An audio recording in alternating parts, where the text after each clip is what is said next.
Hello, my name's Christina Hamilton. I'm the director of the Penny Stamps Distinguished Speaker Series at the University of Michigan Stamp School of Art and Design. For those of you who are here who do not know about the Penny Stamp Series, one word of explanation.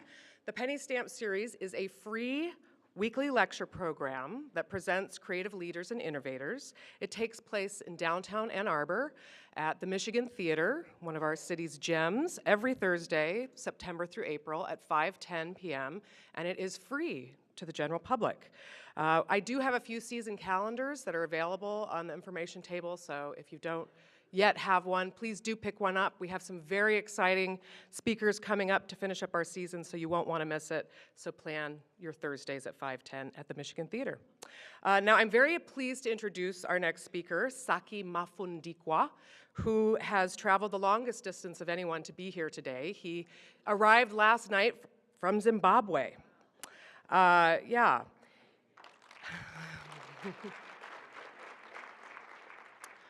Saki is the founder of ZIVA, which is the Zimbabwe Institute of Digital Arts. Digital is a word of his own creation, which refers to visual arts taught using digital tools. And ZIVA is a word that means knowledge from his native Shona language. And ZIVA is Zimbabwe's first school of graphic design and new media. And I just want to give you a little bit of background on Saki. Saki was born in Zimbabwe, and as a young man in the 1970s, because his country was at war, many of his peers were being drafted into the colonial army, and many of his other friends were joining up with the guerrilla forces to fight for liberation. He summoned up the courage to follow a different path. He actually journeyed to Botswana and declared himself a refugee, and he was able to secure scholarship funding to study in the United States. He studied at Indiana University, and then he went on to receive an MFA in graphic design from Yale. And then he established himself in New York City with a very successful career as an art director in publishing and advertising. And Saki says, sometimes you have to leave home to discover yourself. And he'd been away from his homeland for a very long time, and by 1997, he decided that he could do more good and be more useful in Zimbabwe than he could in New York. So he left his comfortable life, and he returned to his native land, and he opened ZIVA. The school illuminates graphic arts as a viable, creative, economic endeavor for Zimbabwe's young people, and Saki remains very committed to his country and his cause. It is his hope that Africa can imprint itself on the canon of graphic design, and he says the dream is for something to come out of Africa that is of Africa. So please welcome Saki Mafundikwa.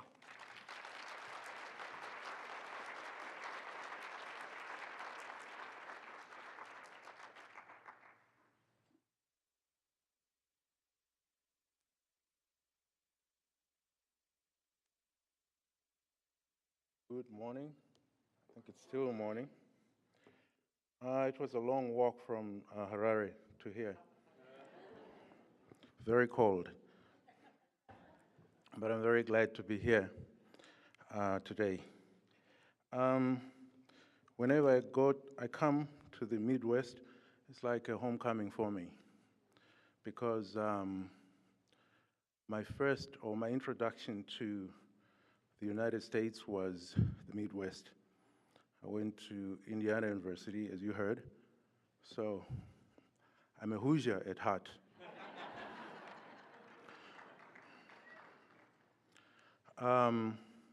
Is Michigan still a Big Ten university? Or that's all in the past? Well, I feel a kinship with Michigan because both schools were Big Ten schools way back then. And by way of introduction to where I am from, I'm more used to a Mac, let's see. Okay, it works the same way. That's Zimbabwe right there. It's very important that I do this because unfortunately, geography is not one of your strengths. People talk about, where are you from? You say, Africa. You say, oh yeah, friends from Africa also. So you have to say I'm from Zimbabwe, which is a landlocked country somewhere sandwiched between a number of countries in the southern part of the continent. This is the city where I'm from. It's called Harare. It's also called the Sunshine City. And around September, October, the jacarandas are in bloom, and it becomes a city that Prince would definitely love. Zimbabwe comes from this ancient city built around the 12th century, and it means house is made of stone. And it's one of the wonders of the world. The Shona people built it, but nobody knows exactly how they did that. It's made from granite blocks that are hewed into brick-like shapes and put together without mortar. And it's an architectural wonder that still defies explanation as to how they did it. And because we are known as an oral society, oral tradition, we didn't leave any written records as to how they did that. But it still inspires a lot of pride in us that we did that. So, after studying at Indiana University, which I really enjoyed and loved my stay there, I'll talk a little bit more about that journey during my lecture this evening. And then going on to graduate school at Yale and working in New York City as an art director and teaching at Cooper Union at the same time, I felt that I had enough skill and chops to return home and make a difference. And so I went back home in '98 actually, and founded my country's first graphic design and new media college, and I called it ZIVA, which stands for the Zimbabwe Institute of Visual Arts. The digital part was extremely important because without that, it could have just been ZIVA, the Zimbabwe Institute of Visual Arts. But I wanted to, from the outset, really define it as a center where we used digital tools. Because I was in New York when the whole new media thing, the whole technology thing came together. And I got drunk off of it. I was like a kid in a candy store. It was just a heady time, you know? And I really felt, okay, now I'm ready to go back home and make a difference. Very small, the school. I only take like 18 kids a year, and it's a 2-year program. My idea of a 4-year degree program quickly vanished when I discovered the fees needed by the government to start a university. So we scaled the scope down, but the dream is still alive. And I know it's taken 16 years and quite change around this area, you know, more gray there. When I went back, I would pull out the white hairs. Now I just don't care. Actually, I'm proud of it. They call me professor, so I think it makes me quite distinguished. So the other thing that I was able to do that I'm quite proud of is that in a country that used to be racially polarized, I have created a center where talented young Zimbabweans of all races come to get a creative education. So I'm quite proud of that, as you can see in this image of both streams of students, the first year and the second year class there. This was actually, I shot this during a workshop, a 1-week workshop that was run by a German poster designer.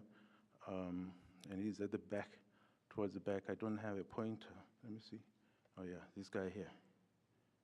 Gertz Gromlich. He's an amazing poster designer. And he worked with the students on the theme of education as a right. And these are the posters created by the students. The one on the left, I think, is self-explanatory. And then the one on the right, poverty is usually a barrier to education, especially in Africa. The one on the left there, education is the backbone of the people, and on the right, with education, you grow. A drought of education is no life, is the caption on the one on the left. And the one on the right was the winner in terms of the, because I think when Goetz came, he was looking for something African in inspiration.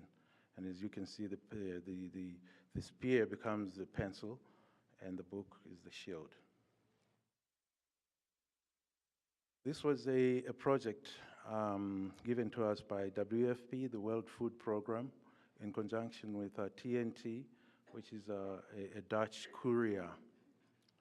And it was aimed at long-distance truck drivers who were badly hit by the HIV/AIDS pandemic. And they created these wellness centers at border posts. So say a driver is coming from South Africa, they have to go through a Beit Bridge, which is the border post between South Africa and Zimbabwe.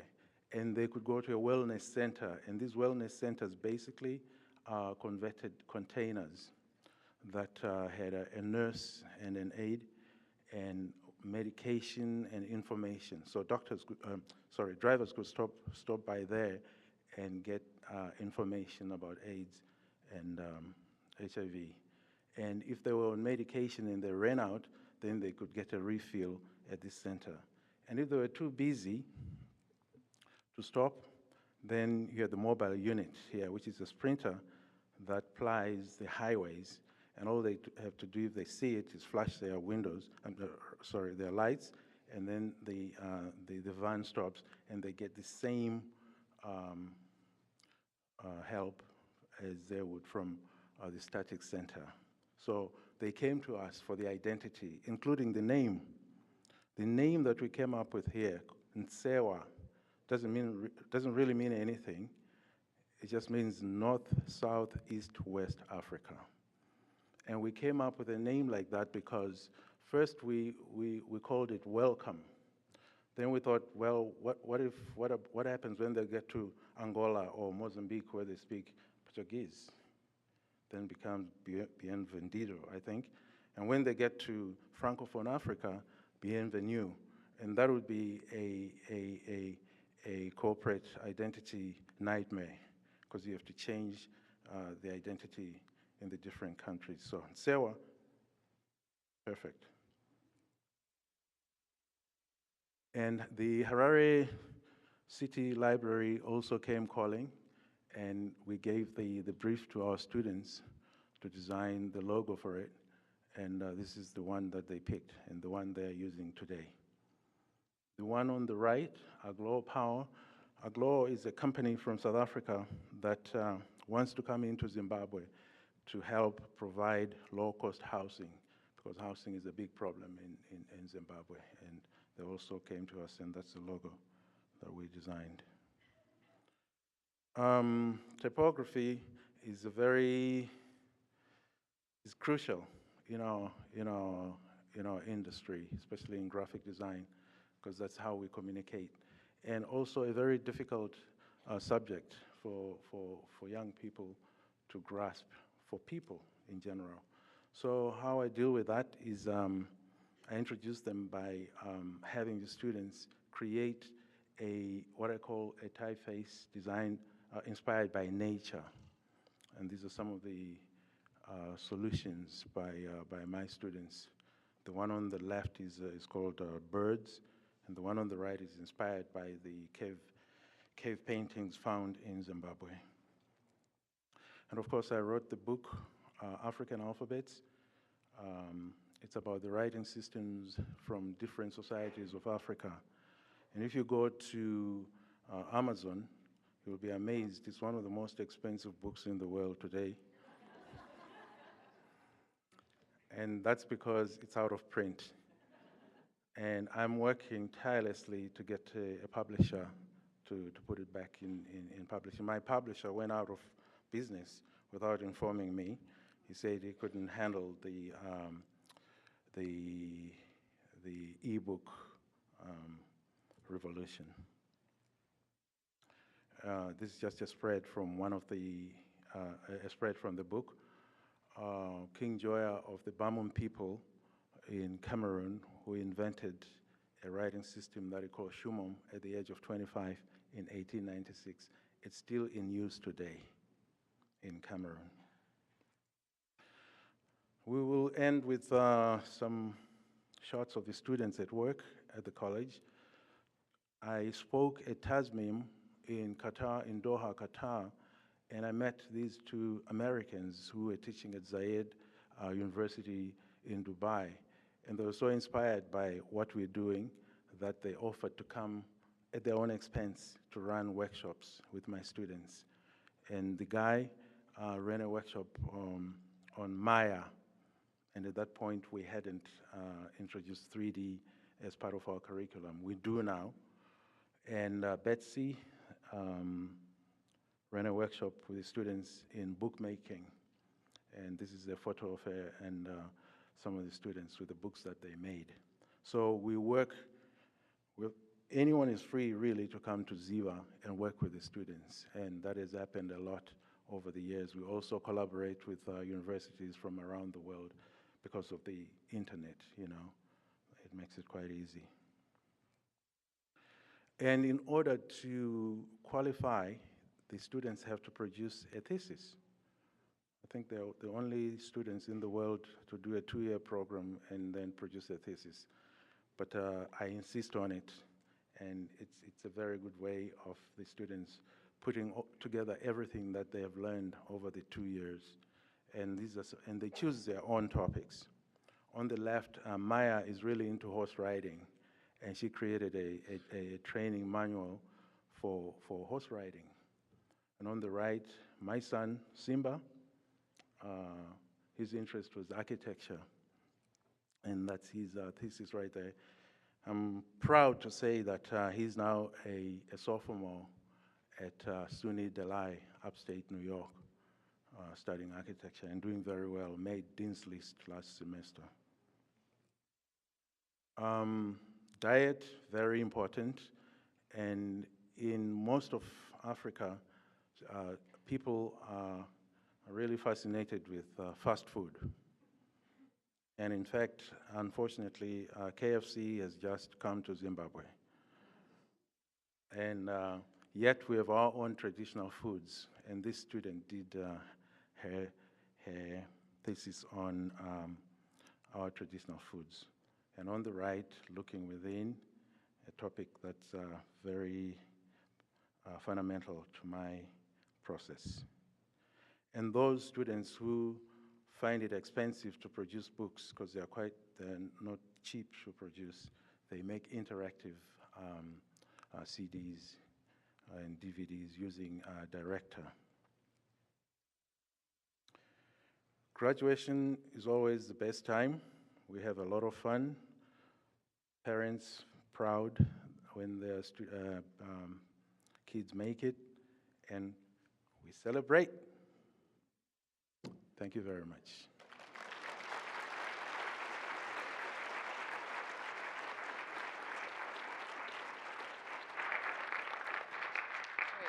We have a couple minutes for questions if anybody has questions for Saki, so you can keep the mic there. And if people want to come to the microphone over here, because Saki will not be here for our living room conversation later, though he will be speaking. He is the penny stamp speaker tonight at the Michigan Theater at 510 in Ann Arbor, and you're all invited to come there.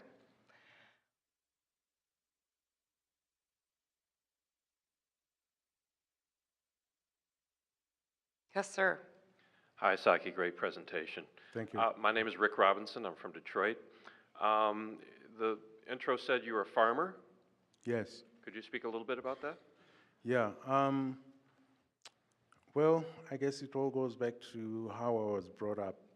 My father was a schoolmaster, and he also in Zimbabwe, you have two homes. You have your home in the city, because that's where your father works, or that's where you work, and then you have your rural home.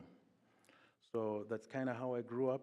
I really enjoyed going home for the holidays to work on the land. And my father was pretty hardcore. He would wake us up at like 4 in the morning, to go and work in the fields. And we thought he was a brute, we really hated it. But now that I'm grown and have kids of my own, I really feel like that was a grounding. He gave me a grounding, a good foundation to find joy in labor and dignity in working, using your hands.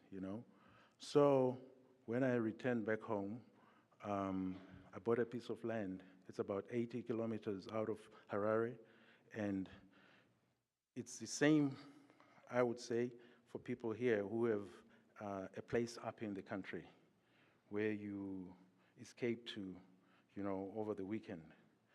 I go to be among my cows and goats, and everything is organic. I've made a choice that I'm actually a sworn enemy of Monsanto.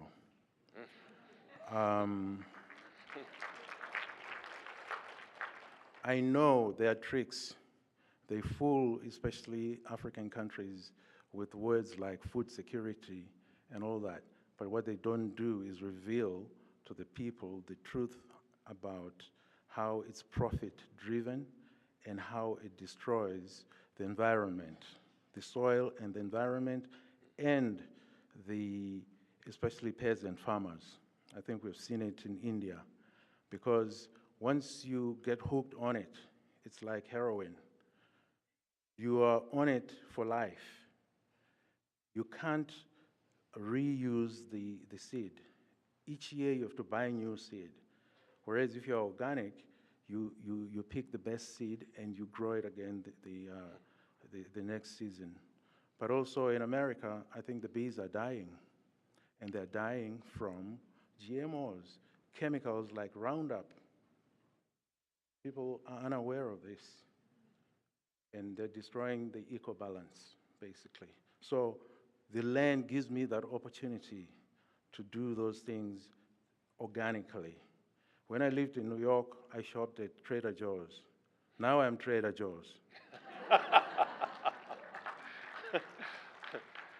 And, well, it seems like you're a farmer of students. Yes, I see actually a direct correlation right there.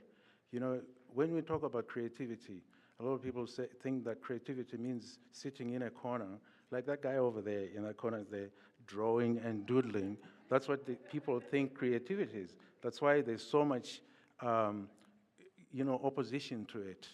That you want to teach our kids to draw and paint and things. How's they going to make them better scientists? But it's actually creativity and innovation are things that are taught from when you're young, if they are part of the school curriculum. It's a way of thinking creatively out of any situation. When the weather doesn't permit and you can't fly and you're stuck at an airport for hours, you can sit there and moan about your situation, or think creatively of how to deal with that time that you're over there. That's what we mean by introducing creativity and innovation thinking. Thank you. I was wondering if you could share with us, what were your biggest challenges in getting the school started, and how did you creatively surmount them? Yeah, well, the thing with us creative people sometimes is that we don't think like business people. So based on the training that we got, So I never thought of that. I just thought, I'm going back home to start a school. And how did I do that? I cashed in my KO1 investment and basically left with the family, wife screaming, what are we going to do in Africa? I said, we're going to Africa, and I'm going to just start a school, okay? And the smart thing I did was my kids were young. They were age 6 and 4. So they were not really set here. So it was an exciting adventure for them. Yeah, we're going to Zimbabwe. So do I regret it? Not at all. Have I attracted funding in 16 years? Not at all. But not through a lack of creative thinking, but through the government policies of my country. You know, nobody wants to fund anything in Zimbabwe. So I just did it on pretty much emotion. It's something I really felt I had to do, and nothing could stop me. And after 16 years of doing it, I still believe that it's going to turn into a university one day.